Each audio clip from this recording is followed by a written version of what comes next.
Hi, welcome to another episode of Hot Takes.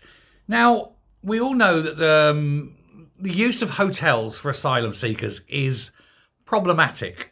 It's difficult often for the local areas to deal with such an influx of these people. But where else can you put them? I mean, they've got to do something.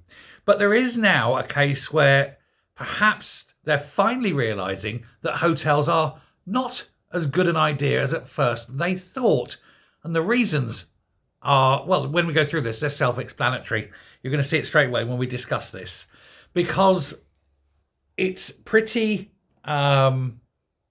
difficult to try and justify the use of hotels when you see what is happening.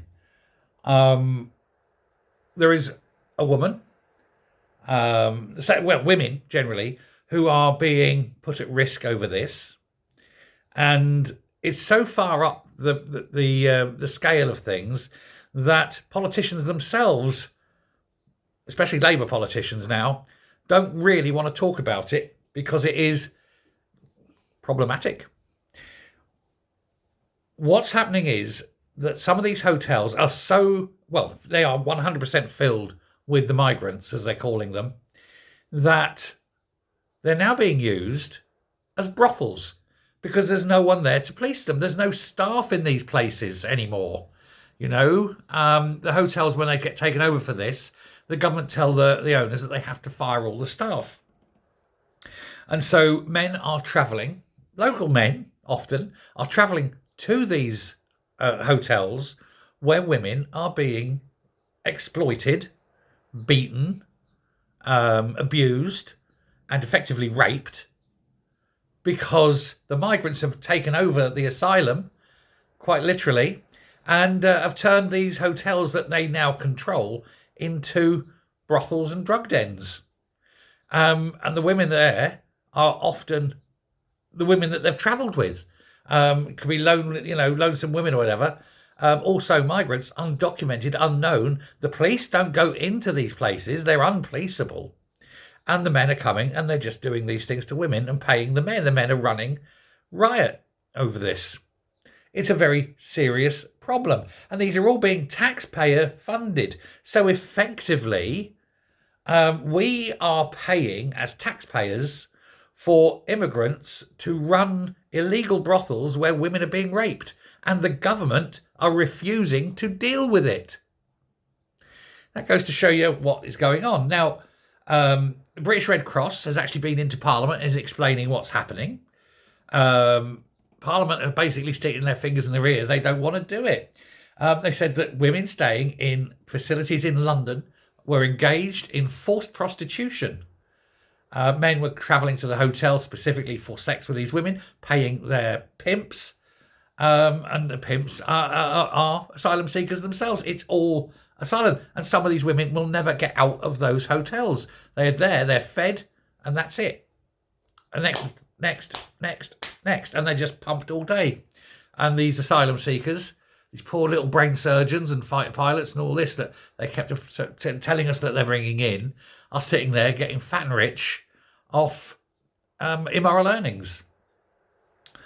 No one is monitoring the women. No one is protecting the women. You know, what happens when the women become so diseased and disfigured that they're no longer sellable? Is that what's going to happen? Who knows?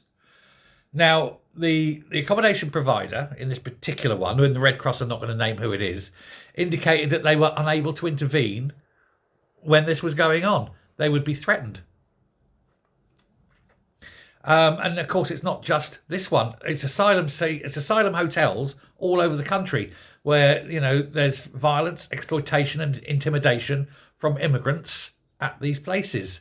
One woman described how groups of young men would drink together and smoke different things, creating this intimidating atmosphere. And then, you know, you couldn't speak, you couldn't say anything.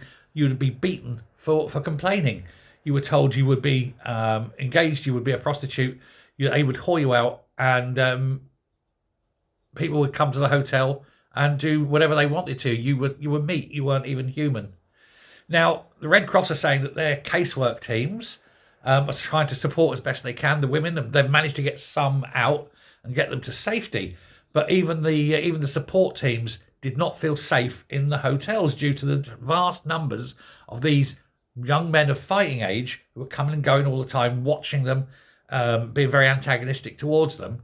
Said, and there's no process by which they can really save these people. And said, and the fact is that the local residents who did not ask for this to be in their area are very deeply worried as well. You know, it's creating unrest. Social cohesion is breaking down. There's an awful lot of sentiment against it, he says, and it's just unpoliceable entirely. And that they wanted to know what the government were prepared to do about it. Well, you know what the government are prepared to do about it? Nothing. They daren't. They cannot go in and highlight this because it would show that their policy is wrong. Then they would show how terrible these people are, but then you'd be highlighting the terrible actions and what's going on in poor little immigrants coming here because of the places they're from is so terrible and bad.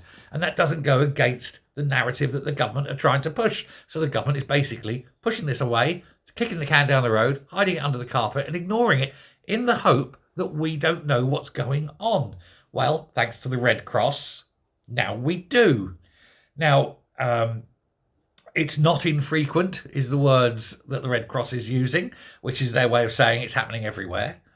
But, you know, everyone is being what they call sexually inappropriate, even to locals in the area. Where there's schools, these young men are hanging out and they're looking at the children. The parents are very worried, she says, and she feels that the atmosphere is on a knife edge and she foresees a point, and it would take a very minor thing, a flashpoint, and that there would be very grave repercussions in these areas because of what is going on. There's fights and screams late at night. Staff daren't enter rooms. They don't know what they're going to find in there. And, you know, it's just this awful life. Now, at the moment, in London alone, 38,000 migrants are staying in hotel rooms. It's costing £5.5 million a day. This is London. 65,700 are in other forms of accommodation in London. And it's getting worse because they still keep coming because this government refuses to close down the border. How do we think these people live? They can't get jobs, and the little pittance that they're given, thankfully, way too much. The pittance they're given is way too much. But these people need to make it, and so they are, and that's what they're doing to these women. And the government doesn't care. Fuck them, they're only women. That's the government's attitude. There we go. But it's the local area and the residents there, and I foresee one little flashpoint, and this Tinderbox will flare up. It won't take much, but it will come soon. Thanks very much. Bye.